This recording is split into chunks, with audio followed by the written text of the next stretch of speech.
പോയ പതിറ്റാണ്ട് കണ്ട പോരാട്ടമല്ല ഡൽഹി. ഇപ്പൊ ചാന്ദ്നി ചൗക്കിൽ നിന്ന് BJP സ്ഥാനാർത്ഥി ലീഡ് എന്ന് പറയുമ്പോൾ കൃത്യമായ ആം ആദ്മി പാർട്ടിക്കൊപ്പം ഏതാണ്ട് പകുതിയിലധികം വോട്ടുകൾ നൽകി നിന്ന ഒരു മണ്ഡലമാണ് എന്നുള്ളതാണ്. 29,000 ആയിരുന്നു അവിടെ കഴിഞ്ഞ തവണ ആം ആദ്മി പാർട്ടി സ്ഥാനാർത്ഥിയുടെ ഒരു മാർജിൻ എന്ന് പറയുന്നത്. അപ്പോൾ അവിടെ നിന്നുകൊണ്ടാണ് ആം ആദ്മി പാർട്ടിക്ക് ചാന്ദ്നി ചൗക്കിൽ BJP ലീഡെടുത്ത് മുന്നോട്ട് പോകുന്നത് കണ്ടു നിൽക്കേണ്ടി വരുന്നത്. ഇതൊക്കെ ആദ്യഘട്ട ഫലസൂചനകളാണെന്ന് നമ്മൾ ആവർത്തിച്ച് പറയുകയാണ്. ഇലക്ട്രോണിക് വോട്ടിംഗ് മെഷീനിൽ നിന്നുള്ള ഫലസൂചനകൾ വന്നു തുടങ്ങുന്നതേയുള്ളൂ. ആദ്യഘട്ടം മാത്രമേ ആകുന്നുള്ളൂ. 2 സീറ്റുകളിലെ ഔദ്യോഗിക ഫലസൂചനയെ വന്നിട്ടുള്ളൂ. അത് 2 BJP ആണ്. പക്ഷേ ഇവിടെ നമുക്ക് കിട്ടുന്ന വിവരങ്ങൾ, അതായത് കൗണ്ടിംഗ് സ്റ്റേഷനുകളിൽ നിന്ന് കിട്ടുന്ന വിവരങ്ങൾ അനുസരിച്ച് കൃത്യമായി മുമ്പിലാണ് BJP. 40-ലധികം സീറ്റുകളിൽ 42 സീറ്റുകളിൽ BJP മുമ്പിലാണ്. 23ലേക്ക് ആപ്പ് താണിരിക്കുന്നു. അതായത് ആദ്യത്തെ ഫലസൂചനകൾ എക്സിറ്റ് പോളുകൾ പ്രവചിച്ചതുപോലെ തന്നെ BJPക്ക് അനുകൂലമാണ്. എന്താണ് ആം ആദ്മി പാർട്ടിക്ക് സംഭവിച്ചിട്ടുണ്ടാകുക എന്ന വിശകലനത്തിന് സമയമായിട്ടില്ല.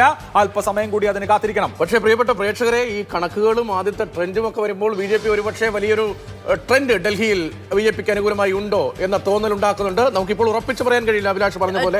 പക്ഷേ ഏറ്റവും പ്രധാനം അത്ര എളുപ്പമാകില്ല. ഈ ആം ആദ്മി പാർട്ടിക്ക് ഇതുവരെ മുന്നോട്ട് വെച്ചിരുന്ന, കഴിഞ്ഞ പതിറ്റാണ്ട് കാലം മുന്നോട്ട് വെച്ചിരുന്ന വലിയ ആത്മവിശ്വാസത്തോടെയുള്ള ഒരു വിജയമൊന്നും സ്വന്തമാക്കാൻ കഴിയില്ല എന്നുള്ള സൂചനകളായി നമുക്ക് വേണമെങ്കിൽ കാണാം. ട്രെൻഡ് എന്ന് പറയാൻ കഴിയില്ല എങ്കിലും ആദ്യഘട്ടത്തിൽ ഡൽഹിയിലെ ഫലം എന്താകും ആ കൗതുകത്തിലാണ് നമ്മളെല്ലാവരും ഉള്ളത്. ആദ്യം 1 മണിക്കൂർ വോട്ടെണ്ണി തുടങ്ങി പിന്നിടാൻ പോകുന്നു.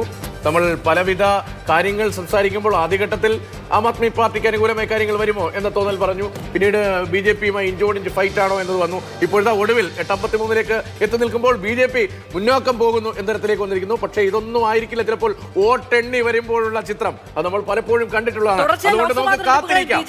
BJPക്ക് സ്വന്തമായി സമാഹരിക്കാൻ കഴിയുന്ന സീറ്റുകളടക്കം പിന്നോട്ട് പോകുന്നു എന്ന വിമർശനം നേരിടേണ്ടി വരുമ്പോൾ ഇതുവരെ 93 ശേഷം സാധ്യമാകാത്ത ഡൽഹിയൊപ്പം നിൽക്കുകയാണെങ്കിൽ അത് നൽകുന്ന ഒരു ബൂസ്റ്റ് വലുതാണ്.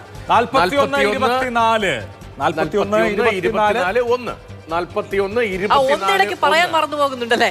41-24 വോട്ട് പിടിച്ചിട്ടുണ്ടോ? കോൺഗ്രസ് എത്ര വോട്ട് പിടിക്കുന്നു എന്നുള്ളത് നിർണായകമാണ്.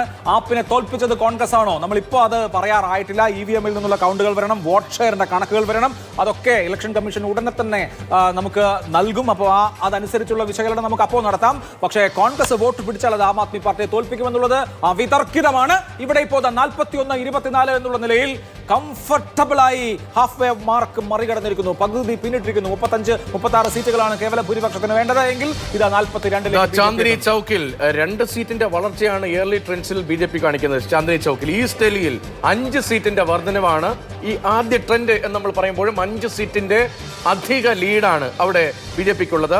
ന്യൂഡൽഹിയിൽ നഗര കേന്ദ്രത്തിൽ 8 സീറ്റിന്റെ ഭരണകേന്ദ്രത്തിൽ 8 സീറ്റിന്റെ അപ്പർ ഹാൻഡ് ലീഡാണ് അവിടെ കാണിക്കുന്നത്. കാരണം കഴിഞ്ഞ തവണ BJPക്ക് ആകെ 6 സീറ്റുകളല്ലേ കിട്ടിയിട്ടുള്ളൂ. വലിയ തകർച്ച, വലിയ മുന്നേറ്റം BJP ഉണ്ടാക്കുന്നു.